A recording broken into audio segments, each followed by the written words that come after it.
What's up, guys? It's your boy Charles here. And in today's video and interview, we have Lova Kremer. Lova, welcome to the show. Thank you. Thank you for having me. It's been a long time since we last spoke. So yeah, I'm excited. I know. I was thinking, when was the last time I actually spoke to you? And I think in person, it was an event in Barcelona in 2018, if my memory serves me right. That was the last time. After that, pretty much the world went crazy. So yeah.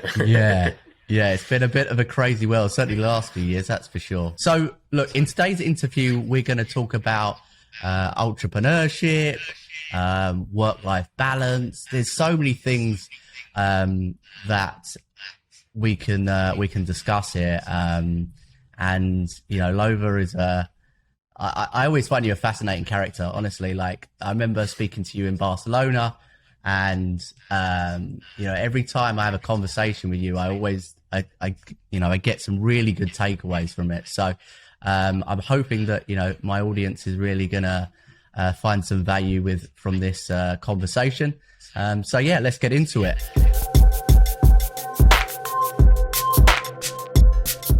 Lova, I wanted to, I guess, you know, I always like to ask when I bring people onto the show, like, how did you get started with your kind of entrepreneurial journey? Because, you know, often we see the kind of finished article, we see someone that's, you know, successful in different areas of their life, but we never really take a moment to figure out the steps and how you got there. So if you could just give us a bit of an introduction about yourself, how you got started, and, you know, you're welcome to go off in any direction you want. Sure. Well, I mean, a lot of my speeches you can find by just typing my name in, and I did a whole intro for people that are interested, like at Google, Zurich. But in short, for me, I started almost 10 years ago now with a company. I had a lot of jobs, and pretty much my mentor at the time said, you need to combine all those jobs and do one job, and this is like a business, and this business should make more money than all your jobs. So somehow that advice helped. It was so vague, but it helped. And I started a business called Lightning. We were a video agency when I started it. We started exploring more tech because video is very competitive. A lot of people in Asia are quite cheap, and so we needed to compete with that. So I started looking more into artificial intelligence. What are the latest developments that we could implement within video editing? And so as like the last 10 years have passed, I've been exploring more how we can go into tech, how we can advance there. And so we've become this like agency that works a lot with video editing for corporates, multiple languages. We use AI to edit really fast. We've invented some things that we won awards for.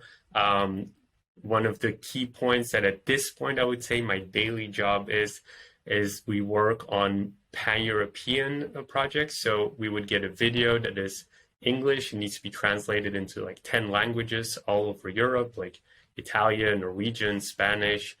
We've even had Japanese and Chinese ones. And so most of our kind of operations are those type of projects. And then as the agency was progressing, about 5 years ago in 2018, we hit our 100 corporate clients. So I went pretty corporate pretty fast. Yeah. So I didn't go very small business. I went corporate. And when we hit our 100 clients, I went to my innovation manager at the time. We weren't a big team. It was just like one person and me. And I went to her and I said, hey, you know, we don't have to be like all Elon Musk types and super rich and everything. Maybe there's like ways that we can already start helping people. And we were brainstorming, and at the time I was quite well connected because I networked a lot, and most of my clients were innovation managers at the corporates, and they knew that I knew other people. So every month I'd get like 5 emails. Hey, can you connect me to that person? Connect me to that person. So I started organizing dinners, got fat pretty quickly. So I wanted to stop the dinners. And then I had the conversation with my innovation manager, and I said, hey, these dinners are like unsustainable, like 3 times a week at this point. And, you know, when you go to a fancy restaurant, that's actually also pretty expensive outside of the calories. And so we thought, well, what if we just take that budget and all the budget that we were sponsoring at the time for charities, which wasn't a lot again, but it was like enough to maybe organize like a small drink. So we started brainstorming and we came up with this little concept that we called Startup Funding Event. And the idea was pretty simple. We were 4 years into our business, so we were very much in the trenches, but just like out of the rat race. But there were a lot of startups that were just starting their journey. And we had a lot of connections. So we thought, what if we kind of bring all these people that we had during dinners over at one place, have a small drink, and then if we're doing that already, let's do something good with it as well and get somebody for free on our stage to pitch. And, you know, most of the people there are my clients, so they have money, so probably something would happen. And so we called that thing Startup Funding Event. We thought like 5 startups would pitch. And then the idea was we would kind of select one, and then, I mean, let's be honest, we were making videos at the time, so we weren't like shooting rockets up to Mars, but we thought, well, maybe we can help someone who's helping refugees. Back then was also a big thing. So we thought maybe we can help someone who's doing something with refugees or inventing some super cool technology that we're not smart enough to understand, but we definitely know how to promote because that was our bread and butter.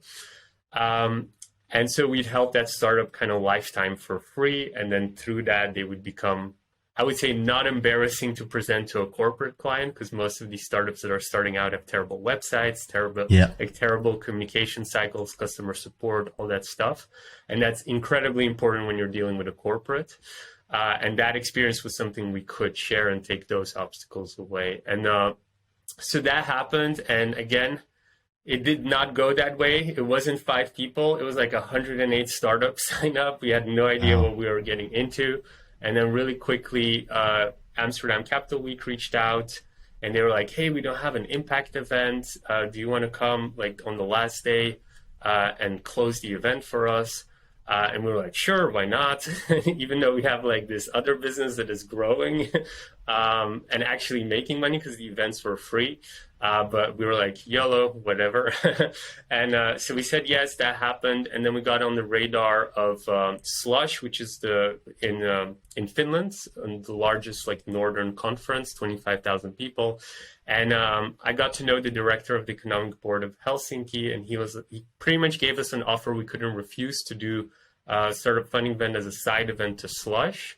Okay. And so later that year, we went international, did our Helsinki event, and then we kind of came back in shock because we did 3 events in 1 year, which we didn't expect. And Lightning had grown as well, which we also didn't expect that the growth would be exponential. That year it was always linear up until that year, and it wasn't because of the events. Most of our clients were not coming from the events. It was literally just a get together for existing clients. And so as a joke at our closing, we were kind of closing the year, and I said as a joke, you know, we've had these 3 startups pass through. 2 winners were in the clean energy sector. One invented this battery and platform that could make diesel ships electric. And then another one went pretty big in Europe now. They created these co-sharing scooters on electricity. And then another one was artificial intelligence for ships. So they could pretty much do the whole logistics route on AI, so the captain didn't need to be on the ship. And so within 3 to 6 months, all these startups, not only because of us, of course, they're great entrepreneurs, but they just became super big. They got like a couple €100,000 in investment, became quite bigger than us within like 6 months. At one point, like millions euros of investment. I think the last one just closed a 17 million euro funding round, and we were just like, whoa, what the hell happened? And so I said as a joke, well, what would happen if we go really big with this? Because we were doing these small little things like 200-300 people events. And so what will happen if we go like 1,000 plus? And so I'm not going to bore you with the details because it was quite a lot and quite horrible, I would say. But 8 months later, we did it. We became one of the largest growing kind of startup impact events in the region. And the Startup Funding Event kind of went from there. And then we split it up. I created a team that would manage the events, and then I would look into the digital aspect of that. And what had happened there is pretty much before the whole pandemic, decided that the whole company should go digital. We had a lot of people reach out during the big event, from Latin America, from Asia, from Africa. And even though our event was free, even at that scale, which I was pretty proud of, flight tickets were not free. And it's not like we had a sponsoring thing, because like this thing literally was just a small event where we would help this one winner. And so I felt pretty bad about that. So one of the things that I decided was I pretty much, the team that managed the events, they would become kind of the owners of the events, and then I would focus on exploring the digital parts of the events. And so we started looking at our event from kind of I started looking at a strategic point of view. Which parts would we go online with first?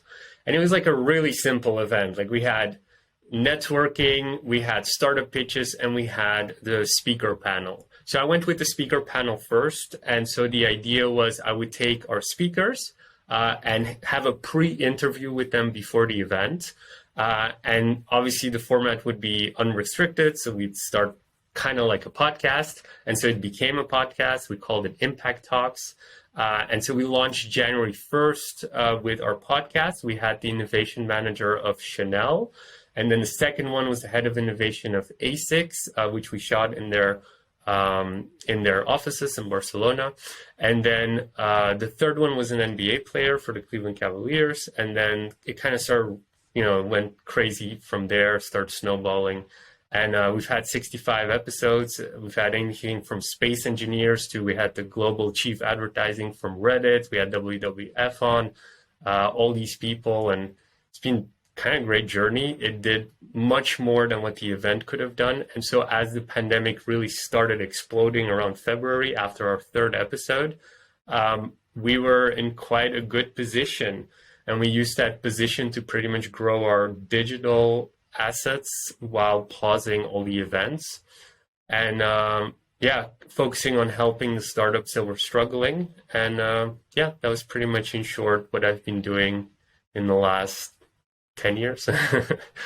Yeah, so I wanted to ask Lova, in terms of, you talk about, you set up your organization about work-life balance.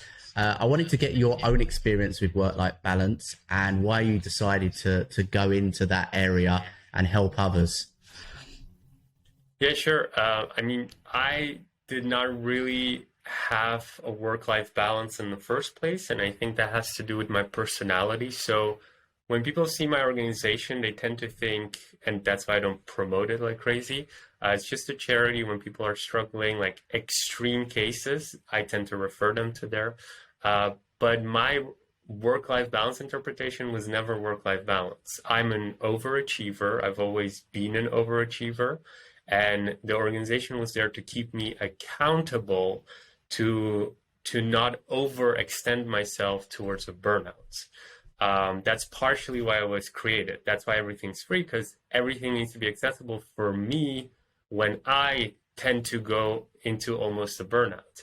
And so my work-life balance and the way the platform's also my interpretation of it has always been, you're an overachiever. You want to go to the utmost of your productivity that your body can handle. How about we find those limits and keep you like just under those limits? Or sometimes if you overextend yourself, you know how to go back down. So it was never about like, oh, let's go 50% capacity. It was very much about, let's go 99%. And then sometimes you have to go 110. So then you need to know how to go back to 90. So that was my work-life balance interpretation. And so it only tends to resonate with people who in the past have been overachievers. And so it definitely doesn't resonate. I notice when I'm like, sometimes I got invited to speak in front of crowds, said, travel around the world and are baristas and stuff like that. And even though they might be interested, they might not be as interested in how I tend to do work-life balance. So that was the first thing I'm going to mention. And then the second thing why it started, so I actually developed chronic hyperventilation. That's the official term for it. You can even Google it. But it's pretty much my breathing kept hyperventilating, but I didn't notice it. So I would just pretty much breathe really weird, and people would see me breathe really weird and think I'm like hyperventilating, but it was subconscious. So I couldn't stop it, and I could like obviously if I would stop and meditate, I could control it for like a couple of minutes. But then when I would just go about my day, I would just breathe really weird. And I noticed that it started in during very heavy stress periods, mostly around exam period when we had like a lot of exams during law school. And then after exams, it would take like a month to go down. And then the next year it would go like 2 months and so on and so on. And so it was for me very much, for me, I knew that if I started breathing weird, I was over my limit. And the moment I was under my limit, I would stop breathing weird. And so that's how I started my journey, very much focused on the health aspect. The other thing was I was taking a lot of naps, which was eventually I found out linked to my food. But I thought it had to do with stress. I thought it had to do with like I didn't meditate enough, or I tried literally everything around sleep that I could with sleep hacking. I bought like these $2,000 devices for my brain and like to train. It was called a Focus Brain Trainer. It was like this infrared thing that would track your blood flow. I had like Heart Math, which was like this infrared device that you attach to your earlobe. So I like invested quite a lot of money in all these devices. Eventually it ended up being food. But so what had happened is I would take naps like on the clock, like twice a day. And it was like always around the same times, and I couldn't stop it. I was so tired. And I tried polyphasic sleeping, which is like you sleep every 20 minutes, every 3 hours, 20 minutes. I tried biphasic sleeping. I tried like not sleeping at all. So eventually I had realized I never thought food was a thing in the first place. Like I thought I was raised with like you're sad, take some cookies. So I never thought that food could actually do something with your performance. And I noticed when I was tracking, one of the things I was doing was journaling. And I realized that when I journaled, there were specific times after food that I would want to take a nap. And then I realized it was mostly when I was eating things like spaghetti, grain-based foods. And then I started diving deeper into the concept of gluten. And this was before gluten was a thing. I was 17, 18 at the time. So this was like more than 10 years ago. And more than 10 years ago, you can look it up, that was not a thing. Like vegan was just coming up, you could say. Paleo was like, nobody knew about paleo. There were like a couple of guys talking about it. Biohacking was like barely, I think biohacking became really popular with Dave Asprey. But I think he just started his blog at the time. And I remember discovering his blog a couple of months into my journey. But so there was no gluten thing. And then as I went deeper into it, I started realizing that some people tend to react. So usually when you have grains, you have gluten and gliadin. And so some people, especially European citizens, they tend to deal quite well with the gluten part, but not so well with the gliadin. And that has to do mostly with their ancestors. A lot of farmers means that you're more used to grain-based foods, you're more used to potatoes, you're more used to milk, those type of stuff. And then other types of people might not perform as well depending on how their ancestors ate. So I noticed eventually, like a couple of years later, I found this testing center that analyzed your blood and to see how your immune system reacted to certain foods. And so if you would get inflammation from it. And so I realized that I had a reaction on gliadin specifically and not gluten. And so I do eat gluten now again, but in measured things and only in specific foods. And I try not to eat it, sometimes it's balanced, you don't have to go crazy. But in the beginning, I went super crazy, like super restricted diet, went away from everything that was farmed. I discovered obviously how meats were produced. So I went into only grass-fed. I was very adamant on Irish, like butter, Irish beef, that type of stuff. Only grass-fed, didn't eat anything else. And so I had a very restricted diet. And I started noticing that first, I remember the first time I switched to a fat-based diet and cut out all the bad processed things and all the grains. So I'd switched away from spaghetti to rice because I was still poor, still a student. And I remember I used to always take Red Bulls during exam periods. And I remember when I had switched over, the first week didn't feel anything. The second week, it was like there was this one day, and I later obviously looked up some anecdotal evidence, like other people that tell the same stories, but it was like clockwork for me. Like somewhere around week 2, I was sitting at the in front of my desk studying, and suddenly I felt like there was this energy surge as if I drank a Red Bull, and it just kept going like up, and somehow it just never stopped since then. And I remember why the reason I remember this, because I had that surge, and I remember thinking this feels like as heavy as Red Bull, and I got worried that it would somehow affect my health having so much energy. So that's kind of how I started it, and then when I realized what was possible, I started diving deeper into like, how can I improve relationships? How can I improve wealth and stuff like that? And then eventually when I found that my basic needs were covered in all 3 areas, I think automatically as a human being, you start to look how you can start helping others in those areas. And so I did the same progress throughout all 3.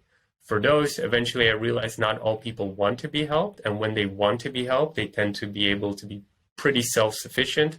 So I just made sure to create just enough content so that everybody can be helped on the platform. And then I just moved on to my next thing. And I automated, obviously, everything so people can sign up. There's a 10-day challenge. There's all these things. There's a Facebook group. People interact with each other. But I don't do much there. I find that there's enough content for people to be helped if they want to be helped.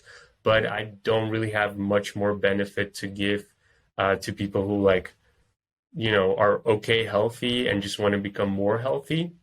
Sometimes there's a case where, when the Syrian refugees were coming into the Netherlands a couple of years ago, I did workshops, I gave my time, those type of stuff. But unless there are extreme cases, I tend to not really get involved much more. I use most of the things I learned and the people I met who became friends now to just keep myself balanced and, go to a restaurant and not feel guilty. I mean, it really depends on the person. My situation, my organization has like 40 plus people working in it. So I notice how disconnected I am compared to like a student. So what I experienced 10 years ago is completely different to what I'm experiencing now. And so it kind of needs different things. So one of the biggest things that I had, let's say just 3 years ago, right? The event was super big. Lightning was growing. We had more than 100 corporate clients. We had, I think, 28 full-time employees. And just, I didn't want that. As in, I wanted it, but I didn't want the stress. And so one of the biggest focuses for me was cutting overhead and creating passive income. So I've been super focused on passive income in the last years, making sure that everything was as automated as could be. I hired 2 women that became CEOs of the most time-consuming parts of my business. And so I've been focusing on investing, that type of thing. One of the things that we focused on when we went digital is we had a community reach out to us. One of the largest tech communities in the UK that works with the British government. And as the pandemic kind of began, they got subsidized to create these courses to help people who lost their jobs during the pandemic to be reschooled towards the tech sector. And so they reached out to us.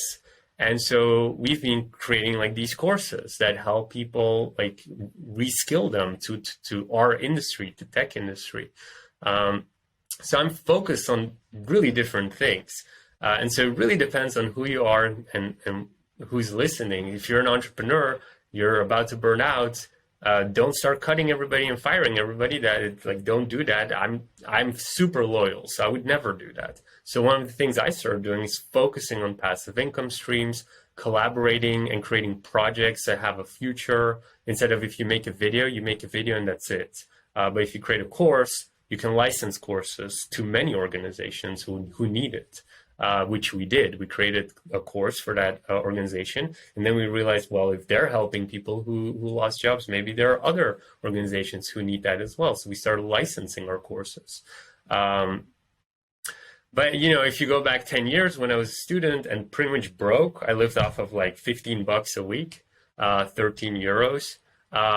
It was like completely different. I was focusing on making sure that I can eat the cheapest healthy food that I could afford, so that my fundamentals, I believe in fundamentals, like in everything. So if I'm improving health, wealth, or relationships, I believe in fundamentals. If you don't have money, then, just make sure that the fundamentals are covered. You can't afford, fancy food or something that is expensive. And I remember, like, I would go to the bio section. I couldn't afford anything if I wanted to eat that week at least. So I would go to the rice parts, and then they would have discounts, and I would just buy rice in bulk. I think only last year, we finally finished my rice stash that I would just buy in bulk when it was discounted. So I would just buy a ton of food in bulk, and I would treat myself on like an apple or like those type of things.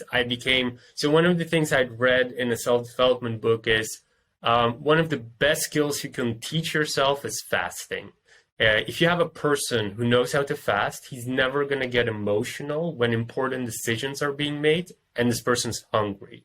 And when you're poor, I've been poor, so I know, you're kind of almost always hungry, or you're eating crap, so you're always angry. So I was eating like sometimes fast food because that's how I grew up, McDonald's and stuff. I loved that stuff. It was like how we celebrated. I had to reteach that you can't eat that. Otherwise, the effect is I would sleep bad, I would get reactions, and I would get more angry. So then you just start cutting everything. I would eat rice, and I would teach myself how to fast. That's how I started intermittent fasting. And I just realized I would get less emotional. I would take less decisions under duress when I'm hungry, that type of stuff. And so when you have that skill and then you eat like normal food, you have more money left over to take other types of decisions that affects now your relationships. I took relationships first, and only then wealth. And so with relationships, I focused on just, if you can't afford a therapist, because they're freaking expensive, I couldn't afford it. So I would just create a big friend circle with people I would trust. And then when I went into wealth, I was pretty healthy, eating basic food. I remember I joined an organization. I joined actually UNICEF and Oxfam at the time, at my first jobs while in law school. And they started working at 2, stopped working at like 6 or 7. And so that was usually like lunchtime. And I had days where I would not perform super well sales-wise. And so instead of eating, I was able to fast and actually hit my quota for that day. And so when you balance out the fundamentals in different areas, you create space in other areas that allows you to kind of level up a little bit. I was never like, let's go crazy, skyrocket, oh my God, suddenly my client is Coca-Cola. It was very much like a marathon, took a while. I did a lot of mistakes in the process, and I just ended up where I ended up. Yeah, I think what I want to talk about next, Lova, is, obviously you've built a pretty sizable video marketing agency. And I know that my audience would get some real value from, and like I said, feel free to go in any direction you want here, but like the lessons that you've learned or even mistakes that you've made while scaling your agency, any key takeaways that you can give that, for example, say someone that, maybe an agency owner that's making 6 figures a year, they've got maybe a handful of staff, but they really want to scale it up. What advice would you give to an agency owner at that level that wants to go from, say, six figures to maybe 7 figures and beyond? Okay, so I'm gonna be careful giving advice at this point because I haven't made my 100 million yet to start looking back. but I'm just gonna say where I definitely would do things differently. I would say that the other day I was invited for a conference in Croatia. I had to decline because it was right when there's like a family event happening. But I was thinking what I would talk about for that conference, and a lot of agency owners there as well. And I think I would have talked about things of how I acted until I was 25 to how I'm acting after 25. Because until 25, I was pretty much eating kebab every day, doing whatever I want. Or like not kebab every day, but like I was enjoying my life, not getting fat. There was my health, I was just pretty strong and not minding everything. And then after 25, started getting old. And also until 25, I had quite an ego, like the world owed me everything. And I think that was partially necessary for my company to have success, because if I had believed that I was owed less, I would have not pushed so hard to become successful and work with big companies. So there was a blessing in that, but there was also a curse. And the curse was when I turned 25, we had an event, a pitch event. This was before startup funding event. And I was invited, and there were categories in the event. So if you were a startup between this much revenue or this value of this, I think it was up until 250,000 value, you're in this category, 250 to 500, you're this value till 750, 1 million. And then there was a category 2 million plus. And they had evaluated my business, and they had placed me in the category of 2 million plus. And this was the first time, I think I was 3-4 years into the business. We had won a couple of awards. They weren't a big thing for me, the awards, because, it didn't matter that much, because my goal had always been, I studied law, and in the law books, you can literally read, unless you're like $1 million euro business, you're considered like a micro business, or not even like a micro business or something like that. So it's only after €1 million you're considered a small business. And so my goal had always been like becoming this millionaire. And for me, €1 million on the bank meant I was like, I had started playing the game. That's how I had it in my mind. And so up until then, I was just building this thing that could potentially make me like a real business, a real small business. I've learned many things since then, and that if you make €1 million, you're doing pretty well. But so at the time, it was like €1 million in the bank, or it doesn't count. And then I had on my vision board, I have to have like €1 million, blah, blah, blah. And then I did the vision board a couple of months before that event. Then the event happened, and I was announced to be in that category.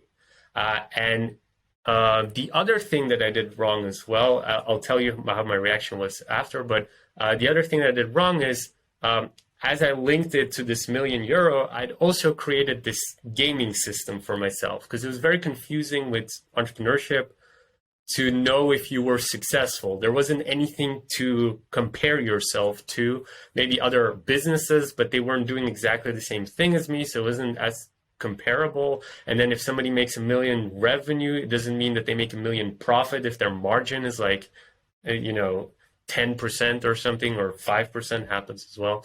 And so the other thing that I did is I had linked myself to the American Express card system. So they had these cards, and you needed to earn a certain amount of money to qualify it for them. So gold card, you need to earn a certain amount. Platinum, you need to earn a certain amount. And then I thought, the black Centurion card, that would be like the coolest. And then only Barack Obama type people have that. So that's like the unattainable. I'd have to be super rich to get that card. And so that means I could play the game indefinitely, because who knows if I ever even get that black card. But a couple of months after that event, I got an invitation from the CEO of American Express Benelux, Belgium, Netherlands, Luxembourg, and they had invited me for the Centurion card.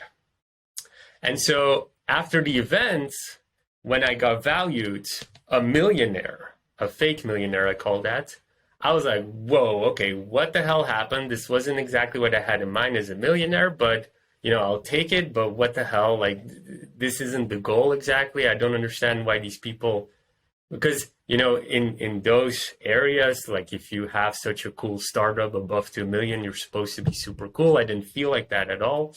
And so I was like, okay, it doesn't matter. Like, I'm still doing the whole, American Express thing. A couple of months later, the Centurion card comes at my door, made a video about it on my YouTube channel.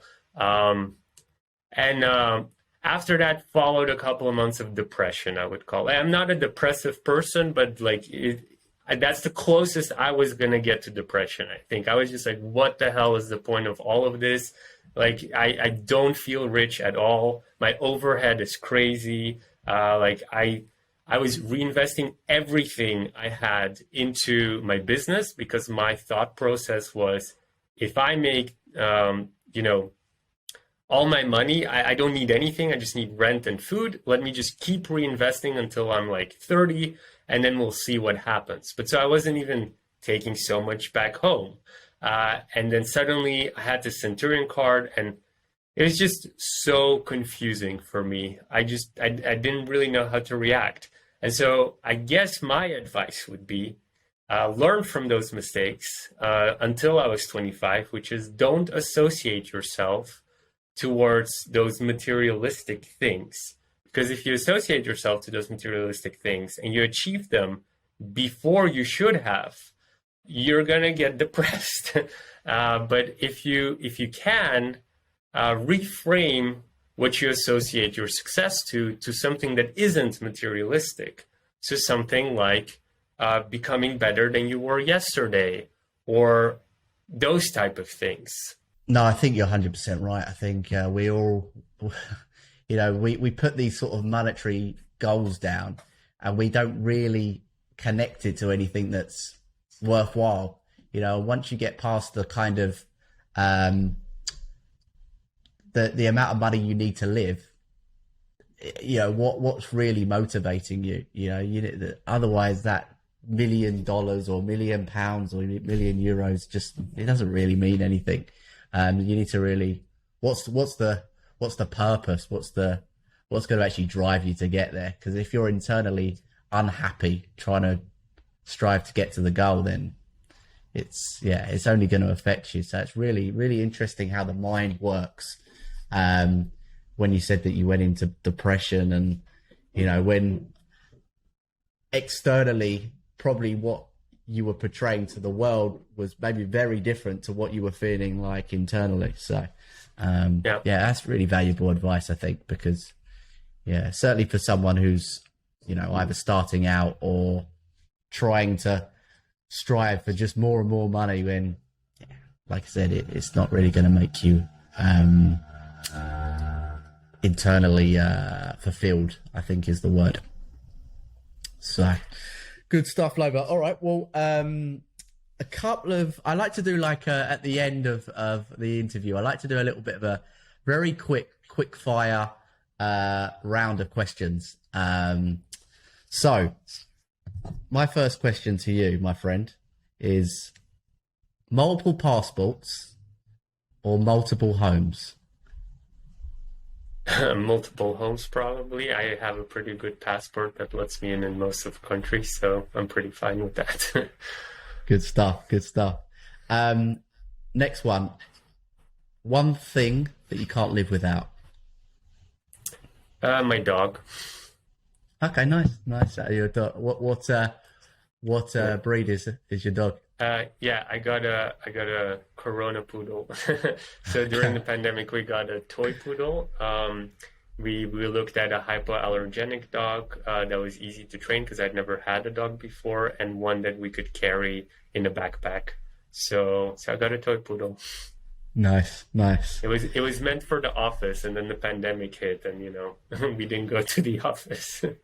Yeah. Well, I know in the UK there was like a massive increase in dog owners during that pandemic, because people were like, okay, I want to get out for a walk.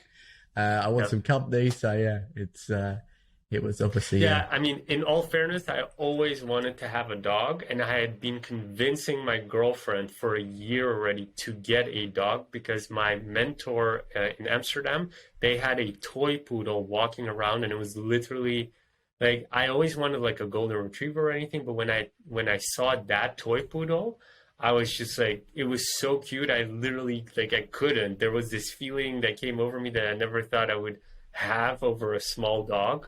But so after that, I was pretty much just convincing my girlfriend for a year. And then when the pandemic hit, I had won the discussion. Good stuff. Good stuff. And then finally, one place in the world that you'd love to visit that you haven't done yet. Somewhere And sunny. why?